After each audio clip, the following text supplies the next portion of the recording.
Hello बच्चों, welcome to Infinity Scholars Hub. और मेरा नाम है शुभम गोदियाल और मैं हूँ आपका केमिस्ट्री फैकल्टी। आज हम क्लास 12 के पहले चैप्टर सॉल्यूशंस के बारे में बात करेंगे। बहुत ही इंपॉर्टेंट चैप्टर है, फिजिकल का पहला चैप्टर भी है आपके क्लास 12 का। तो चैप्टर का नाम है सॉल्यूशंस, राइट। तो सबसे पहले बात करते हैं सॉल्यूशंस होता क्या है। तो अगर हम स्टार्टिंग से बात करें सॉल्यूशंस, ये आपका एक तरीके का होमोजीनियस मिक्सचर होता है जिसमें कि एक या एक से ज़्यादा आपके पास सब्सटेंसेस होते हैं।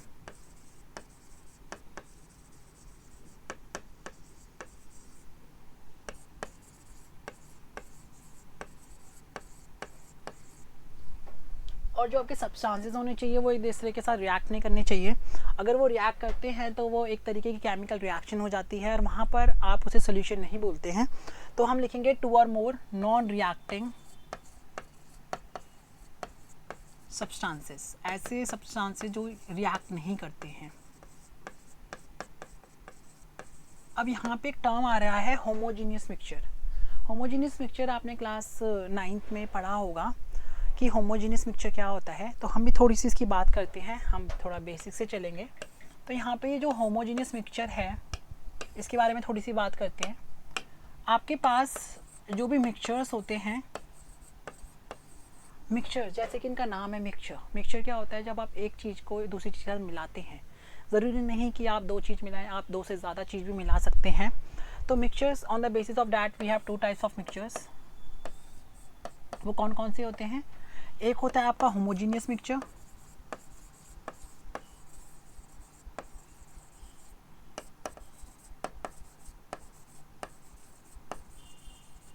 और एक होता है आपका हेटेरोजीनियस मिक्सचर।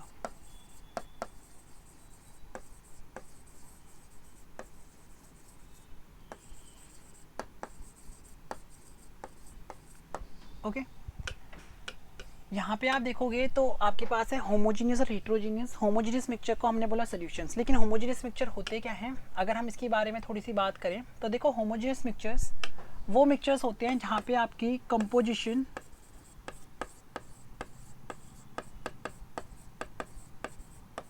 यूनिफॉर्म होती है थ्रू आउट द सोल्यूशन।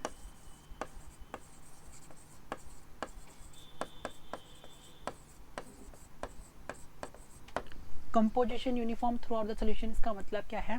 इसका मतलब है, अगर हम एक सिंपल सा एग्जांपल देखें, जैसे कि आप पानी में नमक मिलाते हो, आपने नमक को डिज़ोल्व करा, वो केस होता है कंपोजिशन यूनिफॉर्म का। आप बोलोगे आपको कैसे पता चलेगा कि वो यूनिफॉर्म कंपोजिशन है? आप ऐसा करिए, आप एक अगर गिलास में क्या मिलाते हैं, सॉल्ट प्लस वाटर मिलाते हैं, और आफ्टर डैट आप उस सोल्यूशन को डिवाइड करते हैं। क्या करते हैं आप 2 छोटे छोटे गिलासेस में उसको आधा एक तरफ और आधा एक तरफ डालते हैं, राइट। इसी को ही आपने इन दोनों गिलासों में डाला। तो अगर आप दोनों गिलासों का टेस्ट करोगे तो उसमें जो आपको टेस्ट आएगा नमक का वो सेम आएगा। इसका क्या मतलब है कि जो आपकी कंपोजिशन है वो यूनिफॉर्म है। यूनिफॉर्म मतलब आपका जो भी सॉल्ट है, जो भी आपने मिलाया, वो हर जगह बहुत अच्छे से डिस्ट्रीब्यूट हो जाएगा। उसी के बाद अगर हम यहाँ पे हेटेरोजीनियस की बात करें, हेटेरो, तो यहाँ पे क्या होगा, आपकी जो कंपोजिशन होगी वो नॉन यूनिफॉर्म होती है थ्रू आउट द सोल्यूशन।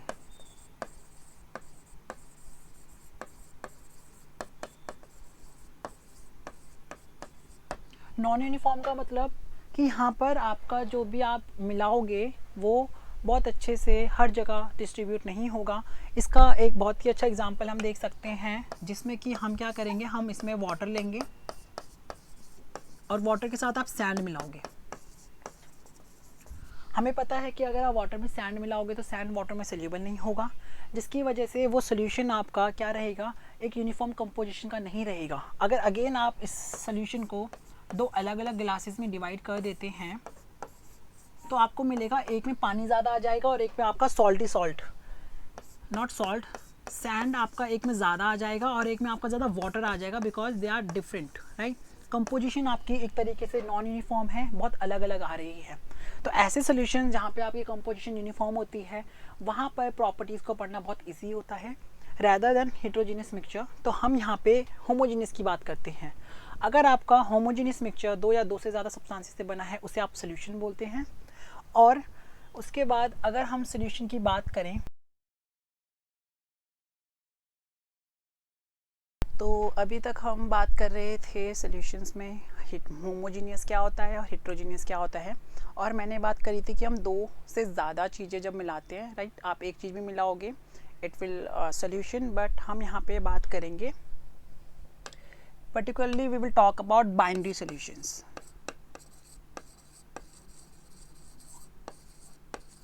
अब ये बाइनरी सॉल्यूशंस क्या होता है?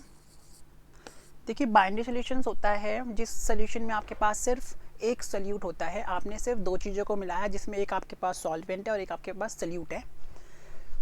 जैसे हम यहाँ पे बात करें, आपके पास एक ही सॉल्यूट होना चाहिए और आपके पास सिर्फ एक सॉल्वेंट होना चाहिए, तो आप इसे कहते हो बाइनरी सॉल्यूशंस।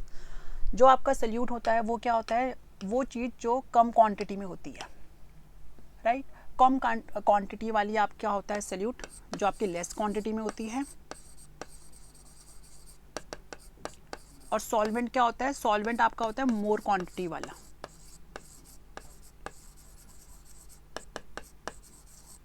जैसे कि अभी हमने थोड़ी देर पहले बात करी थी, एक सॉल्ट सोल्यूशन या शुगर सोल्यूशन आप बनाते हो तो उसमें आप क्या करते हो, जैसे आपने यहाँ पे किया था, आपने पानी लिया, पानी में आपने 2 या 3 चम्मच क्या मिला दिया? सॉल्ट मिला दिया। तो आपको पता है कि अगर हम पानी और सॉल्ट को देखें तो सॉल्ट आप बहुत कम मिलाते हो, इसलिए वो आपका सॉल्यूट हो जाएगा और पानी वो आपका सॉल्वेंट हो जाएगा। तो नॉर्मली हम बाइनरी सॉल्यूशंस के बारे में बात करेंगे जिसमें हमारे पास सॉल्वेंट में सिर्फ एक ही सॉल्यूट होगा, ताकि हमें बहुत ज़्यादा डिफ़िकल्टीज़ ना पड़े वाइल डूइंग कंसंट्रेशन निकालते हैं हम जब। अगर हम यहाँ पे देखें, जब भी हम सॉल्वेंट की बात करते हैं तो हमारे दिमाग में सबसे पहली चीज़ आती है वाटर, राइट, क्योंकि वाटर में ही हम बहुत सारी चीज़ें मिलाते हैं। But it is not necessary कि आपका जो सॉल्वेंट हो वो हमेशा एक लिक्विड हो, वो गैस भी हो सकता है और वो आपका सॉलिड भी हो सकता है। This table is from the NCERT। अगर आप देखोगे सेकेंड पेज देखोगे सॉल्यूशंस का, तो ये टेबल आपको वहाँ मिलेगी और ये बहुत ही इंपॉर्टेंट टेबल है। अगर हम स्टार्टिंग से बात करें इस टेबल में, तो देखिए आपके पास गैसियस सॉल्यूशंस होते हैं, ठीक है। सॉल्यूशंस का जो नाम है लिक्विड, गैसियस और सॉलिड, ये डिपेंड करता है कि आपका सॉल्वेंट क्या है। अगर आपका सॉल्वेंट गैस है, राइट, तो आप उसे बोलोगे गैसियस सॉल्यूशन, क्योंकि सॉल्वेंट होता है मोर क्वांटिटी वाला, तो इसलिए हमने इसे बोला गैसियस सॉल्यूशन। अगर आपके पास लिक्विड है, this is known as liquid solutions. और अगर आपके पास सॉलिड है एज अ सॉल्वेंट, तो हम उसे बोलते हैं सॉलिड सॉल्यूशंस। अब देखिए, गैस में आपके पास 3 फेजेस होते हैं, सॉलिड, लिक्विड और गैस। तो हम गैस बना सकते हैं, लिक्विड गैस बना सकते हैं और साथ में सॉलिड गैस बना सकते हैं। तो देखो, गैस का एग्जांपल, गैस का सबसे अच्छा एग्जांपल होता है एयर। जो एयर है is a mixture of gases, उसमें नाइट्रोजन होता है, उसमें ऑक्सीजन होता है, उसमें कार्बन डाइऑक्साइड होता है। तो mixture of oxygen, nitrogen gas constitute the gas solution. After that we have liquid gas. अब देखो, लिक्विड चाहिए और आपको गैस चाहिए, ठीक है। क्लोरोफॉर्म जो होता है आपका, क्लोरोफॉर्म जो कि फॉर्मूला आपका क्या होता है? CHCl3 chloroform. अगर इसको आप नाइट्रोजन गैस के साथ लेते हो, लिक्विड होता है आपका क्लोरोफॉर्म, वैसे तो आप गैसियस फॉर्म में भी लेते हो लेकिन लिक्विड ज़्यादातर ये रहता है, तो ये आपका लिक्विड गैस का एग्जांपल है। और कैम्फर वो जो बॉल्स आप यूज़ करते हैं, आजकल तो ज़्यादा यूज़ नहीं होता है लेकिन बहुत जगह पे भी यूज़ होता है उन बॉल्स का कपड़ों पे, ताकि कुछ इंसेक्ट्स वगैरह ना लग जाएं। तो उसको अगर आप नाइट्रोजन गैस के साथ लेते हो तो उसे हम बोलते हैं solid gas solution. After that we have liquid. अगर आपको गैस लिक्विड का एग्जांपल देखना है तो ऑक्सीजन डिजॉल्व इन वाटर। आपको पता है एक्वेटिक एनिमल्स जो सर्वाइव करते हैं वाटर में is because of dissolve oxygen जो आपके वाटर में होती है। लिक्विड इथेनॉल वाटर, इथेनॉल में वाटर मिला के यूजुअली पीपल ड्रिंक करते हैं, तो that is example of liquid. And उसके बाद ग्लूकोज को अगर आप वाटर में डिजॉल्व करते हो, उसके साथ हमारे पास सॉल्ट सोल्यूशन होता है, शुगर सोल्यूशन होता है। This are more common solution, solid liquid, right. After that we have solid solution, जहाँ पे आपका सॉल्वेंट सॉलिड होगा, ठीक है। सबसे पहला है गैस और सॉलिड। अब देखो, सोल्यूशन ऑफ हाइड्रोजन, पैलेटिनियम और निकल, ये ऐसे सॉलिड्स होते हैं, मेटल्स होते हैं जो आपकी हाइड्रोजन गैस को एब्जॉर्ब करते हैं और ये आप बहुत ही अच्छी तरीके से ये आप पढ़ के आए होंगे अपने हाइड्रोकार्बन चैप्टर्स में, जो कि आपका था क्लास 11th में। वहाँ पे आपने देखा होगा कि आपको ऐसे लिखा हुआ मिलता था H2 in presence of Pt और Pd, या फिर आप निकल भी ले सकते थे, राइट। तो ये सरफेस क्या करते हैं, हाइड्रोजन गैस को एब्जॉर्ब कर लेते हैं और बाद में रिएक्शन करते हैं। उसके बाद लिक्विड एंड सॉलिड। अब देखो लिक्विड एंड सॉलिड का एग्जांपल होता है, आपने देखे होंगे अमलगम्स जो होते हैं। अमलगम्स होते हैं, अगर आप किसी भी सॉलिड को या किसी भी मेटल को क्या करते हैं, मरकरी के साथ कंबाइन करते हैं तो हम उसे अमलगम बोलते हैं। अमलगम ऑफ मरकरी किसके साथ, सोडियम के साथ। That is example of liquid solid solution. And after that solid solid. Alloys जो आपके होते हैं, एलॉयज क्या होते हैं, जहाँ पे आप एक या एक से ज़्यादा मेटल्स को क्या करते हैं, कंबाइन करते हैं किसी दूसरे मेटल के साथ, तो वो आपके एग्जांपल होते हैं सॉलिड के। जैसे ब्रॉन्ज हो गया, राइट। ब्रॉन्ज के बाद आपके पास टिन वगैरह जब आप कंबाइन करते हो तो उनके बहुत सारे अलॉयज आपके पास बनते हैं। तो दीज आर पर्टिकुलर एग्जांपल्स जो कि आपको पता होने चाहिए हर चीज़ के, ठीक है। ज़रूरी नहीं कि सॉल्वेंट आपका लिक्विड हो, it can be gaseous, it can in the solid form as well. तो आगे बात करते हैं, as we are talking about the binary solutions in which we have only one solute and one solvent, तो इसी के बारे में बात करते हैं। सो अब हम बात करेंगे बाइनरी सॉल्यूशंस में हाउ टू फाइंड कंसंट्रेशन। एक टर्म आ रही है यहाँ पे, concentration. Okay, what does concentration mean, क्या मतलब है कंसंट्रेशन का। अगर आप कंसंट्रेशन की बात करोगे तो कंसंट्रेशन का मतलब है कि आपका कितने अमाउंट का, amount of solute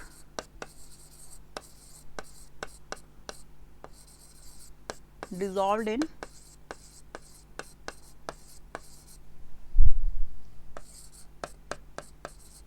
specific amount of solvent।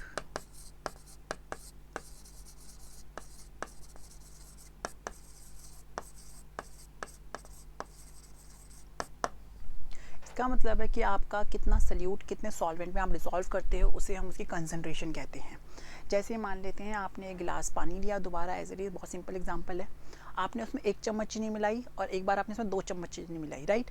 दोनों का टेस्ट डिफर होगा बिकॉज आपने एक में ज़्यादा चीनी मिलाई है, एक में कम चीनी मिलाई है, तो उसी को हम बोलते हैं कंसंट्रेशन। आपका जो दूसरा वाला सोल्यूशन है जिसमें आपने 2 चम्मच चीनी मिलाई, उसमें शुगर की कंसंट्रेशन ज़्यादा है, तो हम इसी टर्म की बात करेंगे यहाँ पे कि कंसंट्रेशन हम कैसे फाइंड आउट करते हैं। अब देखिए यहाँ पे आपके पास है अमाउंट ऑफ सोल्यूट, राइट।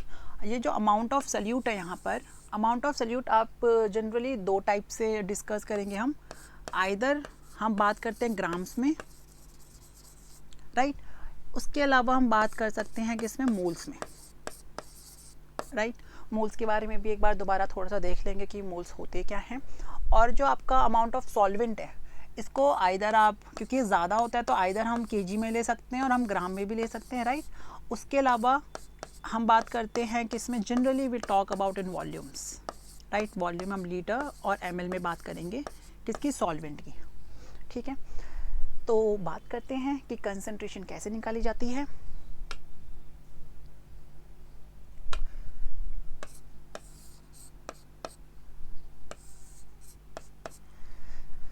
तो अगर हम स्टार्टिंग से बात करें तो कंसंट्रेशंस हम 2 तरीके से डिफाइन कर सकते हैं। एक है हमारा क्वालिटेटिवली, ओके, और एक है हमारा क्वांटिटेटिवली।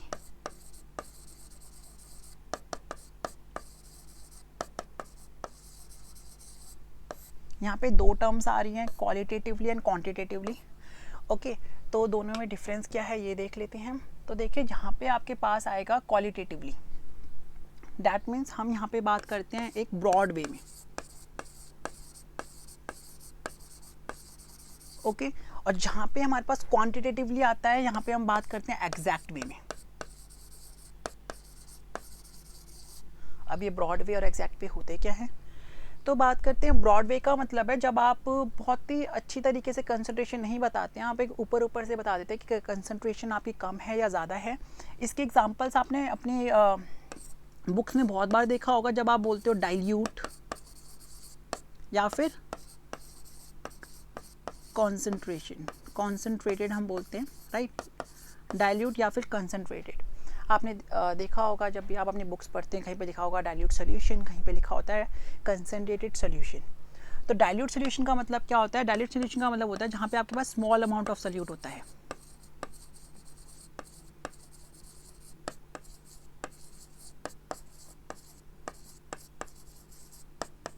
ओके और कंसनट्रेटेड का मतलब जहाँ पे आपके पास लार्ज अमाउंट ऑफ सोल्यूट होता है।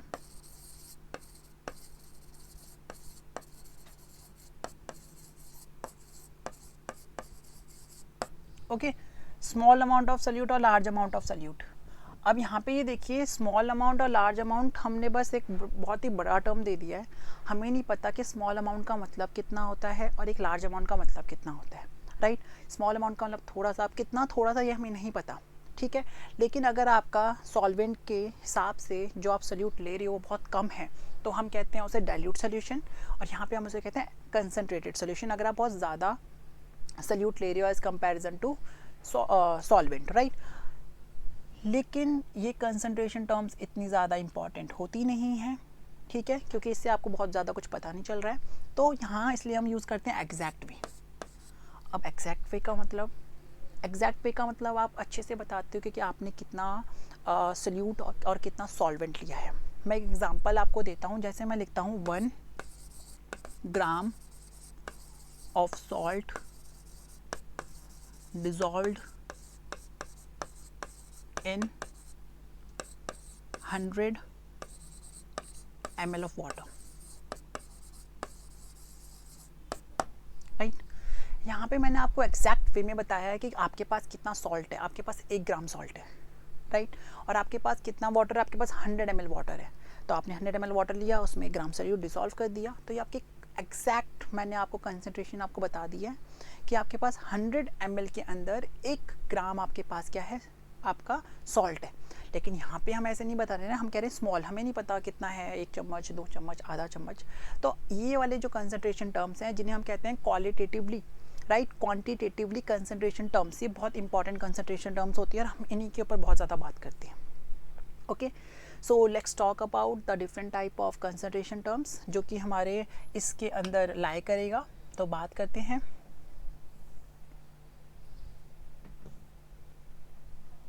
ठीक है, नाउ हम बात कर रहे हैं अपने कंसंट्रेशन टर्म्स के ऊपर जो कि हमारी क्वांटिटेटिवली कंसंट्रेशन टर्म्स होती हैं। मैं यहाँ पे टर्म लिख रहा हूँ कंसंट्रेशन टर्म्स। ये वो टर्म्स हैं जिनसे हम कंसंट्रेशन को एक एक्जैक्ट वे में बताते हैं। Okay, concentration terms. ओके, तो देखो कंसंट्रेशन टर्म्स हमारे पास बहुत अलग अलग होती है, हम एक एक करके उन्हें पढ़ सकते हैं। तो लेकिन हम क्या करेंगे, हम सबसे पहले एक डिस्टिंग्विश करेंगे कि हम कैसे यहाँ पे डिस्टिंग्विश कर सकते हैं, किसके बीच में, कंसंट्रेशन टर्म्स के बीच में। ओके, मैंने आपको स्टार्टिंग में बताया था कि जो हम अमाउंट ऑफ सोल्यूट लेते हैं उसे हम किस में दिखाते हैं।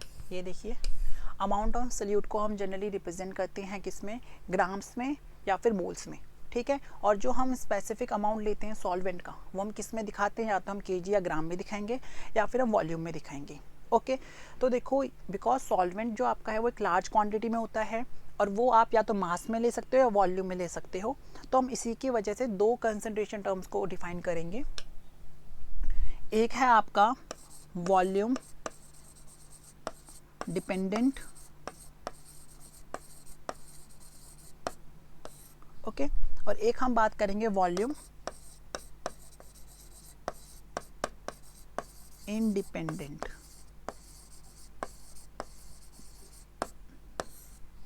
ओके, ऐसी कंसंट्रेशन टर्म जो वॉल्यूम के ऊपर डिपेंड करती है, ऐसी कंसंट्रेशन टर्म जो वॉल्यूम के ऊपर डिपेंड नहीं करती।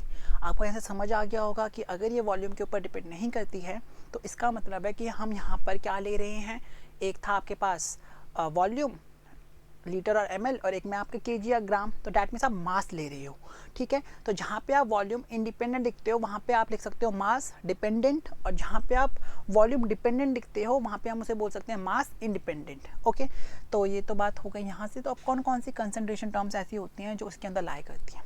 Okay, volume dependent, that means आपके पास वॉल्यूम होना चाहिए, ठीक है। तो सबसे पहले इसके ऊपर हम बात करेंगे कौन कौन सी आएगी। यहाँ पे आपका पहले आ सकता है वॉल्यूम बाय वॉल्यूम, इसे हम बोलते हैं volume by volume percentage. Okay, दूसरी, क्योंकि आपको वॉल्यूम चाहिए तो हम मास बाय वॉल्यूम भी बोल सकते हैं दूसरी, that is mass by volume percentage.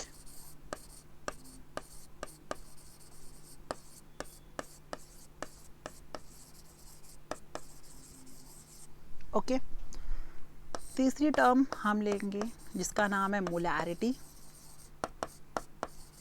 अब देखो यहाँ पे आपको पता नहीं चल रहा है कि वॉल्यूम है या नहीं है, ये जब हम इसको डिस्कस करेंगे तब यहाँ पे बात करेंगे। फोर्थ कंसंट्रेशन टर्म होगी हमारी नॉर्मैलिटी, जो कि एज सच अब आपके एनसीईआरटी में देते नहीं है, लेकिन हम फिर भी इसके ऊपर थोड़ी सी बात करेंगे। इसके अलावा अगर हम वॉल्यूम इंडिपेंडेंट की बात करें तो सबसे पहले हमारे पास क्या होना चाहिए, हमारे पास मास आना चाहिए, राइट। तो हम बात कर सकते हैं मास बाय मास। ये इसका सिंबल है जो मैंने यहाँ पे लिखा है, मास बाय मास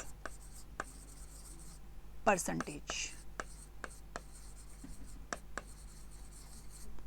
इसके बाद पार्ट्स पर मिलियन, ये भी आपका वॉल्यूम इंडिपेंडेंट होता है। क्या बोलेंगे हम इसे, ppm, पार्ट्स पर मिलियन। उसके बाद यू हैव मोलैलिटी, देखिए मोलैलिटी, मोलैरिटी, इधर आपका मोलैरिटी था, ओके। और इसके बाद एक लास्ट और है मोल फ्रैक्शन, ओके। तो ये 8 कंसंट्रेशन टर्म्स हैं जो हमें पढ़नी है, ओके। और बहुत इंपॉर्टेंट है ये, चाहे आप सीबीएसई की बात करो, चाहे आप किसी भी कॉम्पिटिटिव एग्जाम की बात करो, right. Not only for this chapter, अगर आप आगे चलते हो, इलेक्ट्रोकेमिस्ट्री आपका सेकंड चैप्टर है क्लास 12th का, राइट, तो उसमें भी ये बहुत इंपॉर्टेंट है। मोलैरिटी आपकी टर्म आती रहेंगी वहाँ पे भी। और उसके बाद भी आप अगर कहीं पे फिजिकल के कोई भी न्यूमेरिकल करते हो तो बहुत इंपॉर्टेंट टर्म्स हैं आपके लिए, राइट। तो ये 8 कंसंट्रेशन टर्म्स हमें पढ़नी है। आपको पता होना चाहिए कौन से वॉल्यूम डिपेंडेंट हैं, कौन से वॉल्यूम इंडिपेंडेंट हैं, क्योंकि बाद में ये काम आएगा। मैं आपको बोलूँगा कि वॉल्यूम इंडिपेंडेंट टर्म्स मैंने यहाँ पे क्यों एक तरीके से डिस्टिंग्विश कराया है, ओके। तो स्टार्ट करते हैं, इनको 1 बाय 1 करके स्टार्ट करते हैं पढ़ना, ओके। तो 2 थे हमारे पास। अब क्या करेंगे हम ना, यहाँ से इनको अलग अलग नहीं पढ़ेंगे। अलग अलग क्यों नहीं पढ़ेंगे, क्योंकि आपको डिस्टिंग्विश मैंने करा तो अलग अलग दिया है, पर हम साथ में इसलिए पढ़ेंगे क्योंकि आप देखोगे ये वाला भी आपके पास परसेंटेज में है, ये भी परसेंटेज में है और ये भी परसेंटेज में है, राइट। तो अगर आप इन तीनों को कंबाइन करके साथ में पढ़ोगे तो आपको बहुत अच्छे से समझ आएगा कि परसेंटेज वाले जो हैं वो बहुत ही ईजी पढ़ेंगे, राइट। रैदर देन पहले हम इनको डिस्कस करें फिर वहाँ पे दोबारा परसेंटेज लाएँ, तो हम ऐसे करेंगे। सबसे पहले परसेंटेज वाले पढ़ लेते हैं, ठीक है। तो अब स्टार्ट करते हैं। परसेंटेज कंसंट्रेशन टर्म्स,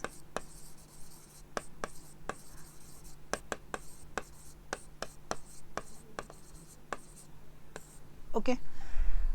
या आप बोल सकते हो कंसंट्रेशन टर्म्स बाय परसेंटेज। बोलने का मतलब है वो कंसंट्रेशन टर्म जहाँ पे आप परसेंटेज की बात करते हो। तो पहली कंसंट्रेशन टर्म हम बात करेंगे किसके बारे में, सबसे पहले हम बात करेंगे वेट बाय वेट, ओके। या फिर मास भी आप बोलोगे, mass by mass percentage,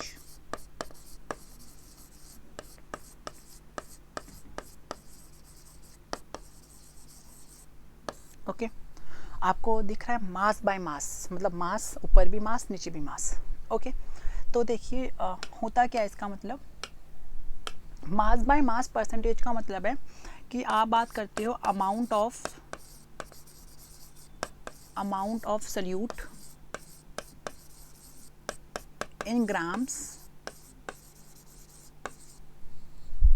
present in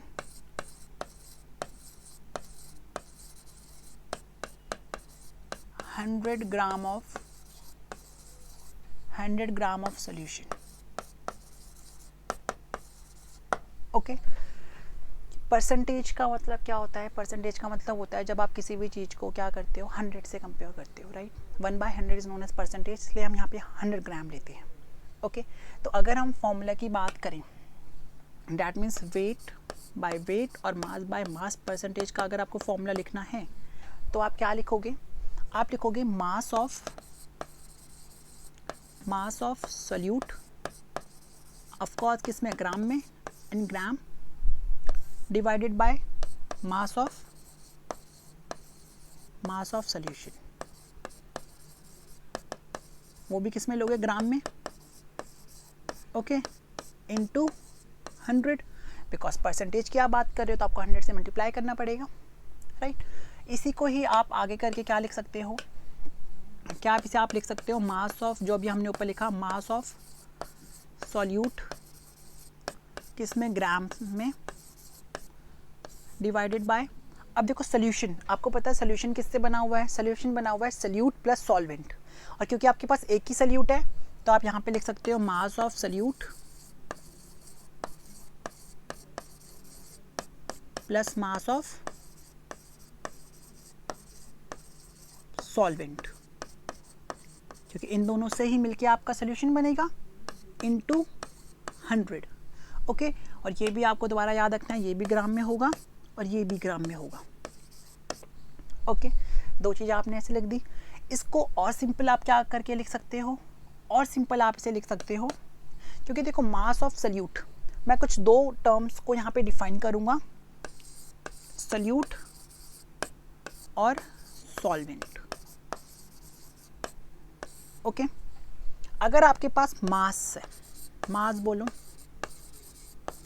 okay, या फिर आप बोलो वेट,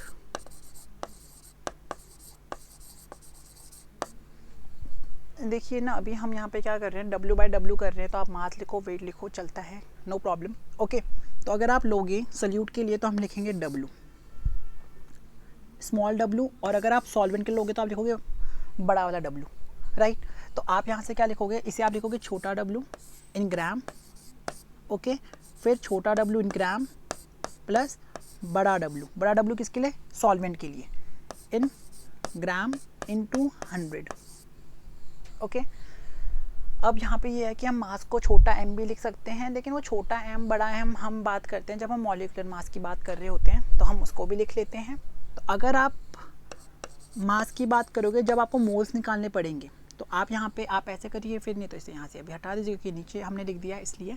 तो आप यहाँ पे क्या करिए, मास को आप लिखिए m, और इस वाले मास को भी m a करके लिख दीजिए और m b करके लिख दीजिए, ठीक है, क्योंकि हम यहाँ पे बड़ा m छोटा m नहीं लेंगे, क्योंकि मास के लिए आपने ये लिखा। और अगर आपके पास मोलर मास है या फिर बोलोगे मॉलिक्यूलर मास, उसके लिए हम क्या लेते हैं, उसके लिए हम बड़ा m लेते हैं, बड़ा m, m a m b करके आप बोल सकते हो, राइट।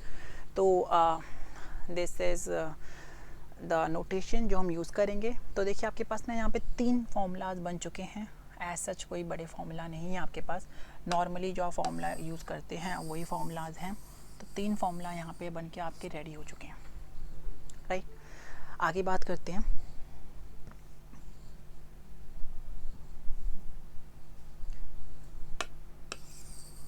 ये नोटेशन आपको याद होना चाहिए और एक इम्पॉर्टेंट नोटेशन है, बाद में कभी भी यूज़ हो सकता है, ओके। तो यहाँ से आप देख रहे हो वेट बाय वेट परसेंटेज, आप इसे मास परसेंटेज भी बोलते हो, ओके। अब अगर आप देखोगे ऊपर भी ग्राम नीचे भी ग्राम, अगर आप दोनों को कैंसल आउट करोगे तो आपको क्या पता चलेगा कि यहाँ पर आपकी कोई यूनिट नहीं होती है इसकी, wait by wait, right, wait by wait percentage, dimensional less,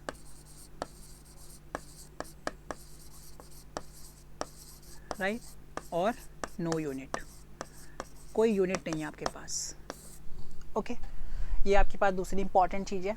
तीसरी इंपॉर्टेंट चीज़ जो आपको यहाँ से याद रखनी है वो ये है, लेट सपोज आपको मैंने बोला कि आपके पास एक 5% वेट बाय वेट सोल्यूशन है, किसका, ग्लूकोज का, राइट। यू हैव 5%, ठीक है, wait by wait solution of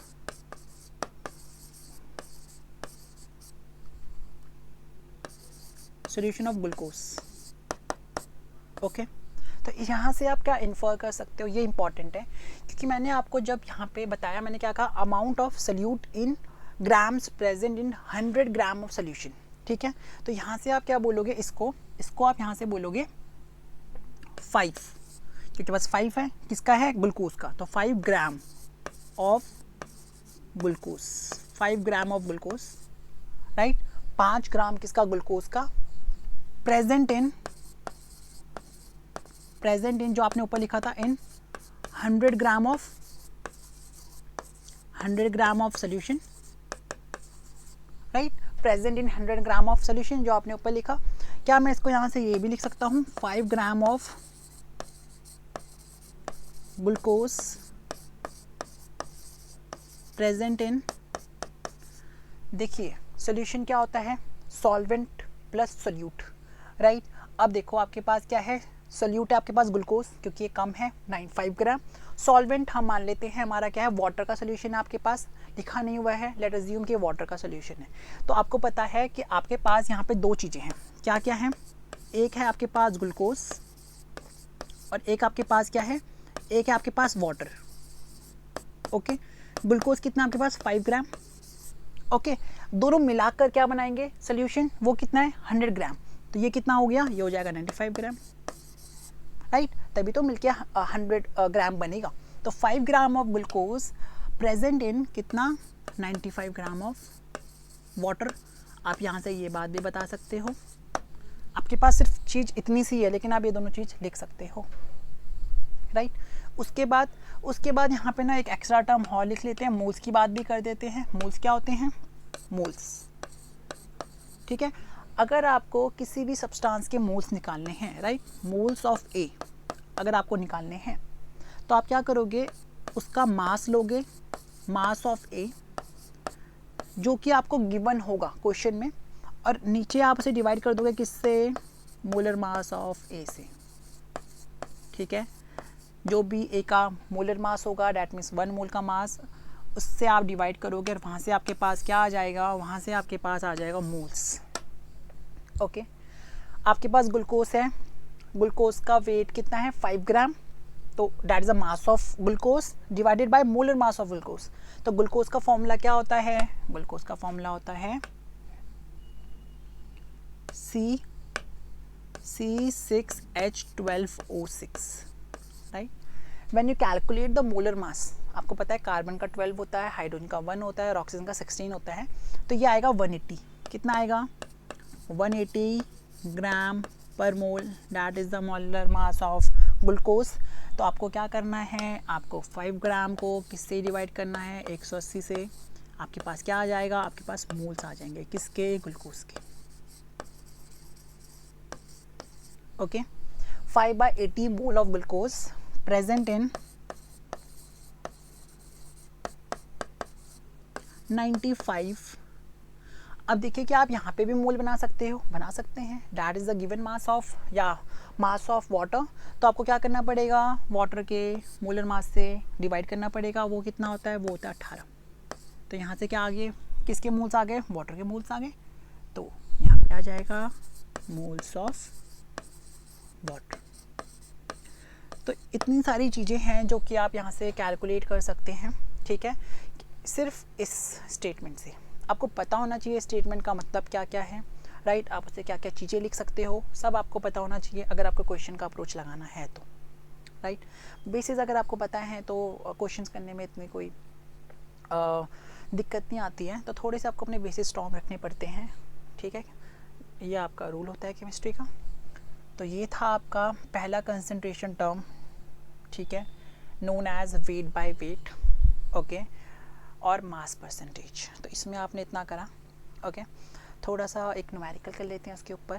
तो एक न्यूमेरिकल देखते हैं, ये आपका एक न्यूमेरिकल है किसका, मास परसेंटेज के ऊपर का, ठीक है। अगर आप क्वेश्चन पढ़ेंगे तो आपसे सीधा उसने बोला है कि मास परसेंटेज निकालो, कहीं इधर उधर की बात नहीं करेगा, सीधा बोलेगा मास परसेंटेज निकालो, वेट परसेंटेज निकालो, सीधा क्वेश्चन में सीधा देता है मास परसेंटेज निकालो या वेट परसेंटेज। आपको पता है we are talking about binary solutions, तो यहाँ पे भी आपके पास सिर्फ दो चीज़ें होंगी, बेंजीन और कार्बन टेट्राक्लोराइड, राइट। कह रहा है कि मास परसेंटेज निकालो दोनों के, बेंजीन आपके पास 22 ग्राम और आपके पास कार्बन टेट्राक्लोराइड है 122 ग्राम, दैट इज़ 122 ग्राम, राइट। तो आपको मास परसेंटेज निकालना है, तो कैलकुलेट करते हैं। तो देखो आपने अभी ऊपर मास परसेंटेज या वेट बाय वेट, ठीक है, क्या पढ़ा था फॉर्मूला, आपने पढ़ा था mass of mass of solute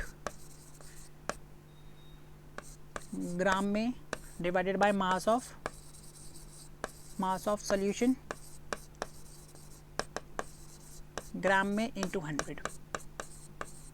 okay, अब देखो यहाँ पे इन्होंने बोला कि आपको दोनों का निकालना है, तो आप एक बार निकालोगे W/W या मास परसेंटेज ऑफ सॉल्यूट और एक बार आप सॉल्वेंट निकालोगे।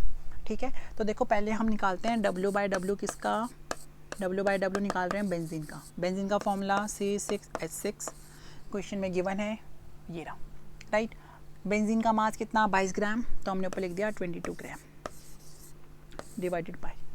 अब देखिए आपको सोल्यूशन के बारे में कुछ नहीं दिया है, आपको बोला कि आपने इन दोनों को इसको आपने इसमें डिसॉल्व करवाया है, राइट।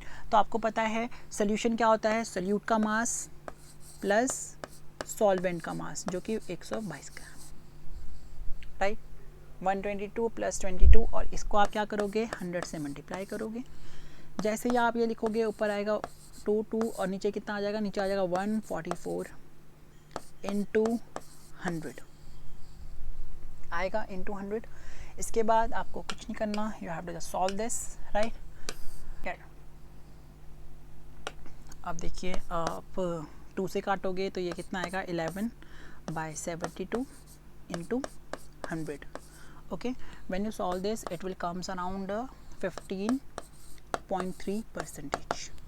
ओके, कितना आएगा ये 15.3%। किसका वेट बाय वेट है ये है आपका wait by weight of glucose, sorry benzene, right.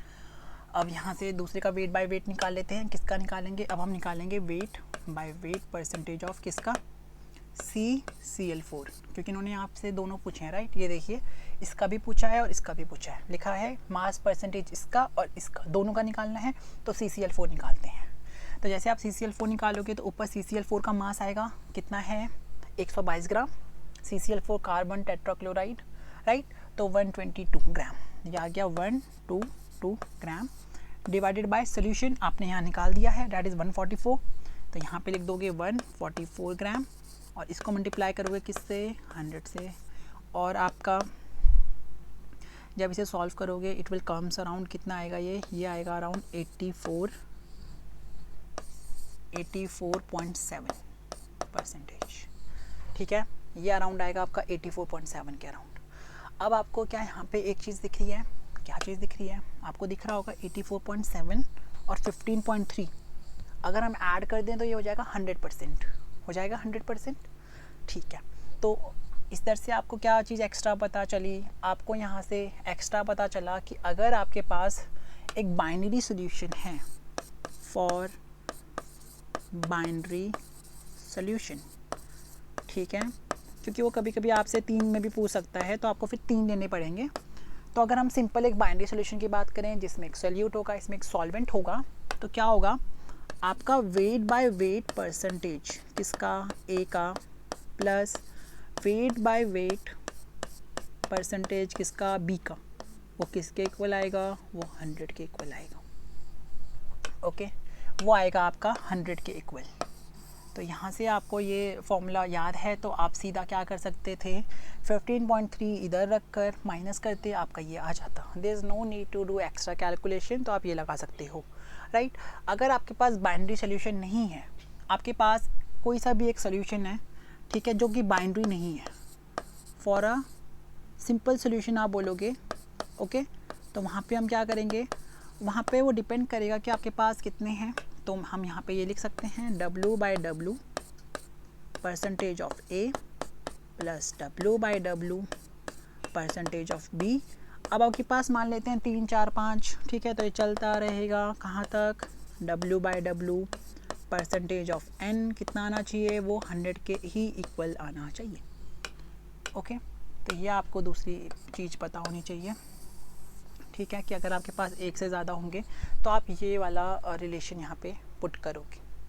So I hope कि आपको वेट बाय वेट परसेंटेज समझ आया होगा। ओके, हमने शुरुआत करी थी यहाँ से, ओके, इसमें हमने फॉर्मूला की बात करी, हमने स्टेटमेंट की बात करी, यूनिट की बात करी। After that we have talked about कि अगर आपको वो कोई भी एक सोल्यूशन देगा तो आप उसके लिए क्या क्या लिख सकते हो। आपको क्वेश्चन की नीड पे देखना पड़ेगा कि उसने आपसे इसकी बात करी है, इसकी बात करी है या इसकी बात करी है। ओके, अपकमिंग सेशंस में जब हम क्वेश्चंस करेंगे तो this is a very important term, क्योंकि ये टर्म्स ऐसी हैं जो भी हम पढ़ रहे हैं स्टार्टिंग की टर्म्स जो एक दूसरे के साथ कोरिलेट हो जाएंगी, राइट। ये टर्म आपको देख के दूसरी टर्म पूछ लेता है, ओके। उसके बाद हमने एक फॉर्म क्वेश्चन की बात करी, क्वेश्चन में न्यूमेरिकल करा और वहाँ से हमने जो इन्फर करा वो बात करी। This is important, okay. Calculation आपको बार बार करनी नहीं होती है, एक बार आप करो, दूसरी बार आप निकाल लोगे फॉर बाइनरी सोल्यूशंस। अगर आपके पास 3 का सोल्यूशन है तो आपको 2 बार कैलकुलेशन करनी पड़ेगी, 2 वैल्यू पुट करनी पड़ेगी और 100 से माइनस करके निकालना पड़ेगा, ओके। तो दिस इज़ फॉर टुडे। तो इतना आप करिए रिवीजन वगैरह, देखिए इसमें कोई डाउट है तो बताइएगा अगली क्लास में।